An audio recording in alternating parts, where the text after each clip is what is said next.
Yo! She's awake. Wait lang. I'm live. Ay, Papa Jack, live. wait lang! Ipa ko na yan, babe. Dito mo namin po muna. May mag-dialog. Okay, wait lang. Wait. I will close lang. How do I close this one? Ano ba? Bakit ka naman? Sa pagkakataong ito, habang nagla-live si Mr. Bimby Aquino Yap dito, biglang tumawag si Raisa May. Dito na tumigil ang mundo ni Bim. Na makikita natin dito, medyo nakamute na yung kanyang audio. Kasi parang inutusan siya ni Raisa na wag iparinig kung ano man yung pinag-uusapan nila. So nakikita natin sa itsura ni Bim dito na sobrang happy niya. Siyempre, ngayong araw kasi ng Martes, hindi sila napanood sa Itbulaga. So kahit pala hindi sila nagkikita, continuous pa rin yung kanilang communication.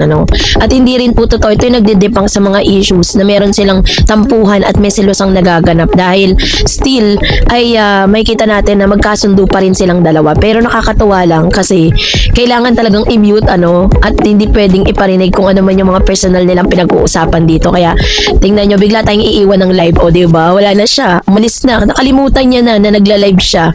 Kapag kausap niya na si Raisa May, wala na. Humihinto na talaga yung mundo ni Bimby Aquino. Kaya sige, papanoorin pa natin ang mga susunod na kabanata. Pinutol ko na yung pinaka-long long na pag-aantay kasi maraming mga comments dun sa comment section na nawala na raw si Bim pagkatapos tumawag ni Raisa May at hindi niya alam na napabayaan niya na yung live. Yes? Talagang meron sila pinag-usapang hindi na Nag-meet kami. kaya magkakaroon Sorry. ang live ni Raisa at ito na yung isa sa pinakamagandang balita na ihahatid natin sa inyo dahil base po sa mga source ay nagkakaroon na po ng brainstorming patungkol sa pinakabago at pinaka-fresh na maaaring gawin po ni Raisa May Dizon at Bimby Aquino Yap sa direksyon ni Mr. Ai Sigera, yun ang ating pag-uusapan maya-maya lang. But before that, if you haven't subscribed yet to my YouTube channel, may bago pong segment kina Raisa May Dizon at Bimby Aquino Yap sa ilalim ng direksyon ni Ai Sigera at may bagong energy at tambalang nagpapakilig sa ating mga Dabarkads. Ang tambalang maybe Direk Ai Sigera sa kasalukuyang tagumpay at chemistry ni Raisa May Dizon at Bimby Aquino Yap.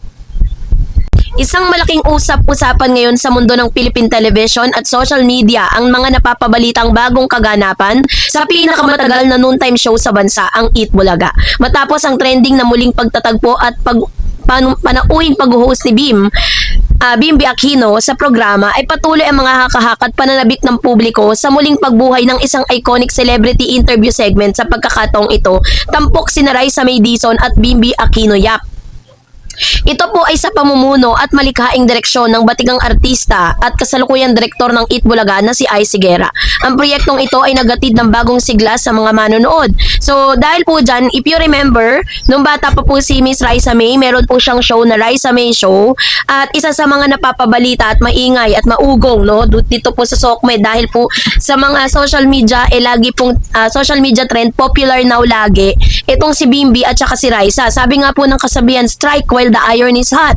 So habang mainit na sinusubaybayan at patuloy na sinusuportahan ng ilang mga supporters po ng Itbulaga at ng maybe si Raisa May at si Bimby ay nag-iisip po at nagpo-formulate ito pong si Direk Ai Sigera na maibalik yung Raisa May Show, but this time very special because kasama niya na si Bimby Aquino. So narito ang ilan sa mga komprehensibong ulat ukol sa pinakabagong balitang konsepto at epekto ng tambalang maybe sa telebisyon. So ang konsepto, muling pagbuhay ng celebrity interview format or ng The Raisa May Show with Bimby Aquino. Dahil sa napakalakas na online engagement at mataas sa rating tuwing lumalabas sina Raisa May at Bimby, naging mabilis ang pag-usad ng mga plano upang bigyan ang dalawa ng sarili nilang nakalaang segment sa loob ng noontime show.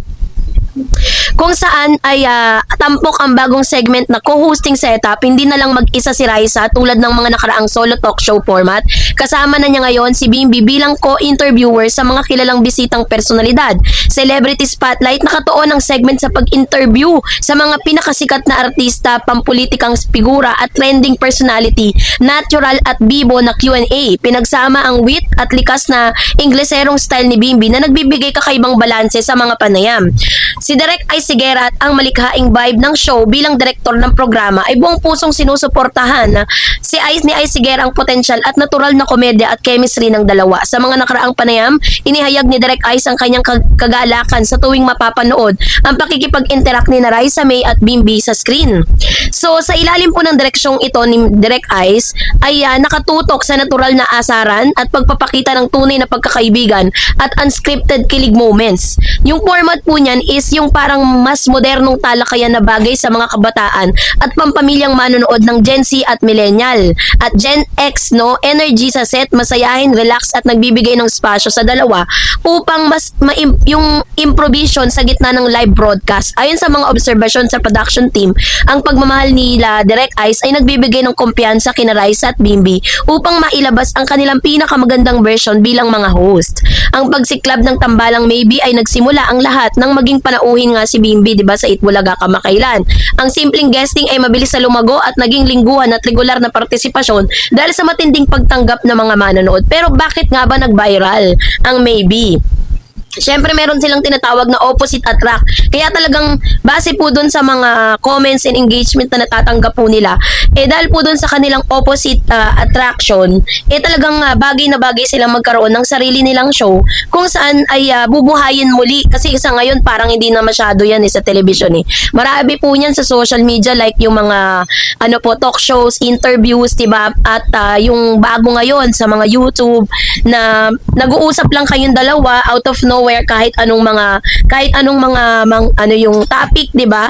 So, yun po yung parang parang gagawin po nila at pina-formulate na po 'yan ng Itbulaga the same time ng ni Direk Ice kasi parang kitang-kita niya talaga na magiging mas magaling pa si Bimbi na mag-host sa kanyang ina dahil sa mga pagiging unfiltered nito sa kanyang mga sinasabi. Pag sinabi kasing unfiltered na mga sinasabi, hindi naman ibig sabihin na parang na may pagkataklesa 'di ba? Or parang puro negative na lang ilalabas. Kumbaga, hindi niya kailangan mag-pretend, hindi niya kailangan makipagplastikan sa mga tao para lang magustuhan siya Pero pagiging unfiltered kasi yun yung pagsasabi ng katotohanan na minsan may mga masasaktan, yes, pero sometimes this is the best place and best thing na kailangan po ni Bim para mas lalong ma-expose yung kanyang talent when it comes to talk show, 'di ba? Ito naman si Raisa talagang nahaasahan na siya for 13 years na nag-host po siya sa Itbulaga, 'di ba? Kaya naman talagang inaasahan natin na magte-trending first episode pa lang. Siguro yung kanilang kung paano sila mag-interact to each other, kung paano sila magkwentuhan, kung paano nila inilalabas yung kanilang mga opinion at kuro-kuro sa mga bagay-bagay na kanilang mga ginagawa, 'di ba? And syempre po kahit papaano yung napapanood natin sila sa television, napapanood natin sila sa Itbulaga, training ground po yun para po kay Bimbi at kay Raisa, para po sa pinoformulate na bagong show para sa kanilang dalawa. Kaya naman sobrang napaka-good vibes po ng balitang ito dahil marami na rin po yung parang mga endorsement, 'di ba, na gustong mag-place ng ads doon po sa kanilang bagong Kailangan lang kasi kailangan sa production, meron po kayong producer. Yung producer po kasi is po yan, it's about financial. So kailangan tong producer na to makapaghanap siya ng mga sponsor na pwede pong mag-sponsor doon sa kanila pong magiging bagong program, 'di ba? Sa ngayon po kasi alam natin na medyo mahirap yung takbo at mahirap po yung parang sa television. So, yun po yung kanilang challenge po ngayon, 'di ba? Pero dahil sa dami ng pera din ng nanay ni Bim, pwede na rin naman si Miss Chris Aquino, one of the major sponsor para sa nasabing show. Para lang talagang mas ma-enhance, talagang ma-expose yung anak niya sa mga ganitong klase ng akno sa showbiz. So, kaya naman sa pagkakataong ito, ang pagkakaroon ng nakalang interview segment para kina Raisa May, Addison at Bimbi Aquino sa ilalim ng direksyon ni Ice Higuera ay tinuturing na isang magandang hakbang para sa industriya. Pagaang sa tanghalian na nagbibigay ito ng sariwa at nakakakilig na pampalipas oras sa gitna ng mga karaniwang balita, variety segments at pagpapatibay ng bagong henerasyon ng host. Pinapakita nito ang kakayahan ng dalawang kabataan na magdala ng malaking programa at umawak ng mga seryoso at masasayang panayam. Ang pinakabagong balitang ukol kay Raisa at Bim Aquino ay nagpapatuloy lamang na ang kanilang chemistry at ang magandang pamamahala ni Direk Ay Sigera ay nagbukas ng panibagong kabanata sa Noontime Entertainment. Ang inaabahang pagbuhay sa special interview segment ay hindi lang nagbibigay ng saya at kilig, kundi nagmamarka rin ng panibagong tagumpay para sa Eat Bulaga. Kaya naman soon mapapanood na po natin yan. I hope na mas mapadali, no? Na talagang marami pong mga producers, daming sponsors na magpe-place or magbabayad para ma-ere na po yung first episode na ito sa television man yan, Netflix or social media. And that's it for today. For more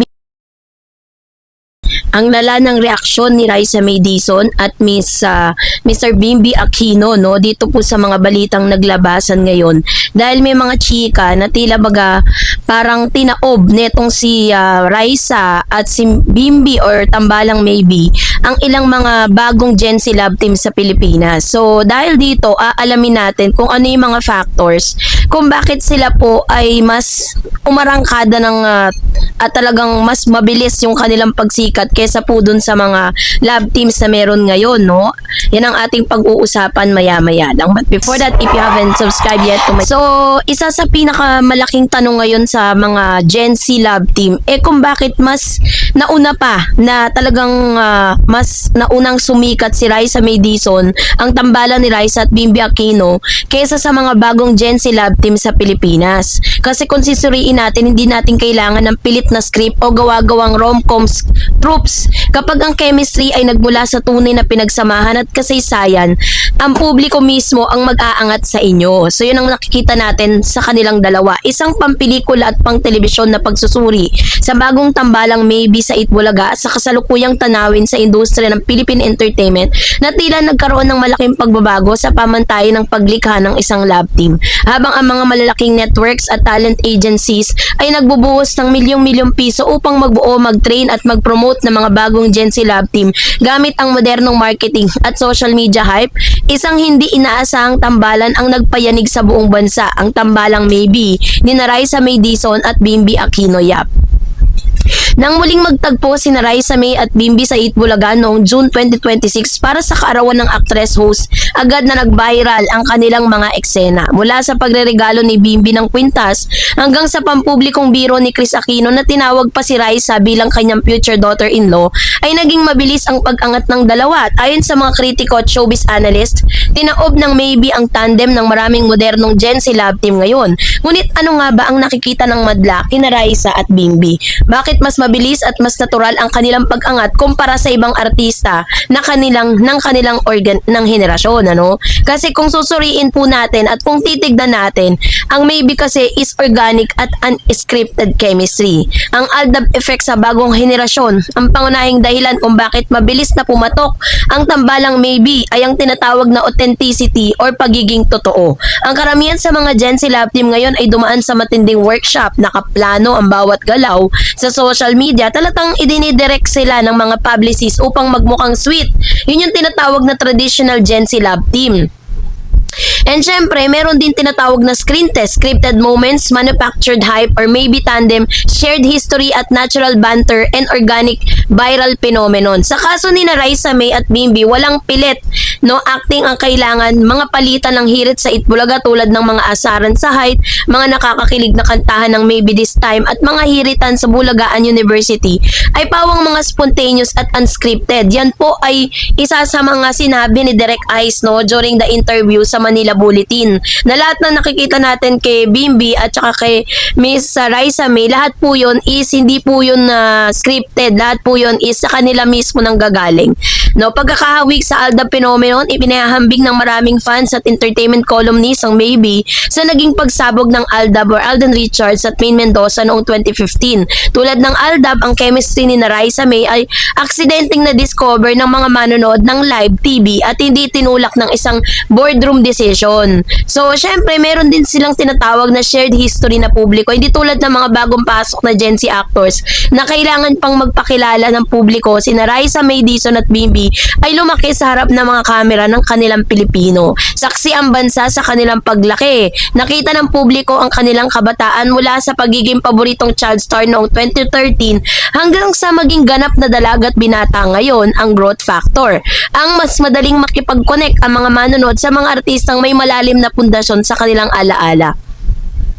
Ang muling pagtatagpo ng dalawa ay pagkakaroon ng maraming taon ay nagdulot ng tinatawag na nostalgic kilig na hindi kayang tapatan ng alinmang bagong tambalan. Yung kanilang tinatawag na real life camaraderie. Hindi sila pilit na pinagpares bilang romantic partner agad. Sa halip, ipinakita nilang isang matibay na pundasyon ng tunay na pagkakaibigan at respeto. So, ano nga bang naging papel ng Itbulaga dito po sa tambalang ito? Ang pamumuno at direksyon sa TV, ang papel ng Itbulaga, hindi rin maitatanggi ang malaking kontribusyon ng production ng Itbulaga at ng direksyon ng programa. Sa halip na limitahan ng dalawa sa mga lumang format, pinahintulutan nila na maglaro ang mga segment tulad ng The Age is Right at Bulagaan. Paggamit sa social media trends, agad na naisakay ng programa ang mga viral TikTok clips ni Raisa at Bimbi na nagdulot ng milyong-milyong views mula sa mga nakababatang audience. Intergenerational appeal, nakuha ng maybe ang puso ng Gen Z at Alpha sa social media habang hawak pa rin ang suporta ng mga Gen X at Baby Boomer viewers na nakasubaybay sa kanila mula noong bata pa sila. So sa ating pagsusuri, bakit pa nahirapan ng ibang Gen Z love team? Sa gitna ng tagumpay ng Maybe, nakikita rin ang mga kritiko ang dahilan kung bakit tila tinaob nila ang ibang bagong love team ngayon. Kasi mga sanhi ng pagkasawa ng publiko sa karaniwang Gen Z love team kasi parang oversaturation at overcurated social media posts. Pinipilit lang nila maging sweet sa mga interview kahit walang totoong alindog o chemistry. Kulang sa lalim at kasaysayan ang pagsasama ng magabagong tambalan. Sa kabaliktaran, ang Maybe ay nagatid ng sariwa, hindi pilit at nakakaaliw na hangin sa pambansang telebisyon. Ang simpleng mga pahayag ni Bimbi na if we don't end up together, kailangan ako ang ninong sa kasal niya. At ang mga reaksyon ni Raisa ay nagpapakita ng kapanatagan at katuwaan na bihirang makita sa industriya. So ang mabilis sa pag-angat ng tambalang Raisa May Dizon at Bimbi Aquino Yap ay isang patunay na sa larangan ng entertainment sa Pilipinas, ang katotohanan at natural na alindog pa rin ang nagtatagumpay. Hindi kailangan ng malaking budget o pilit na gawa-gawang kwento sa pamamagitan ng kanilang natural chemistry, magandang pinagsamaan at suporta ng pamilya at publiko na patunayan ng Maybe na kaya nilang maghari sa puso ng mga manonood at maging pinakamaingay na tambalan ng henerasyong ito. Kaya naman hindi na may kakaila na may mga awards na paparating para kay Bimbi Aquino at Raisa May Dizon na talaga namang magpapagulat sa lahat. Kasi ang dami pong mga naglitawang mga love teams ngayon, pero yung kasikatan na meron si Raisa at Bimbi ay hindi nila matatawaran, hindi po nila mapapantayan dahil syempre 13 years in the making, 'di ba? Parang ang haba ng pagkakataon at panahon ng kanilang pag-aantay bago sila ulit mag-reunite. Ito mismo yung naging dahilan kung bakit sobrang yung pagmamahal ng mga tao ay nakuha agad ni Raisa at Bimbi. Dahil napakatagal ng paghihintay, dahil sa napakatatag na friendship. Inaamin naman po 'di ba ni Papa Jack na kahit na hindi sila nagkikita ni Raisa at ni Bim, hindi na puputol yung kanilang ugnayan, 'di ba? So pinatutunayan lang nito na totoo talaga yung sinasabi noon ng lola ni Dora, 'di ba? Doon po sa Aldab phenomenon na meron talagang tinatawag na tamang panahon and the right moment is nangyayari at nagaganap na ngayon para kay Raisa May Dizon at Bimbi Aquino Yap. Kaya naman, we are looking forward for more projects and more kulitan at kilig moments para po sa tambalang ito. Kayo po, anong niyang saloobin patungkol dito at opinion patungkol dito? Mag-comment kayo sa comment section. And that's it.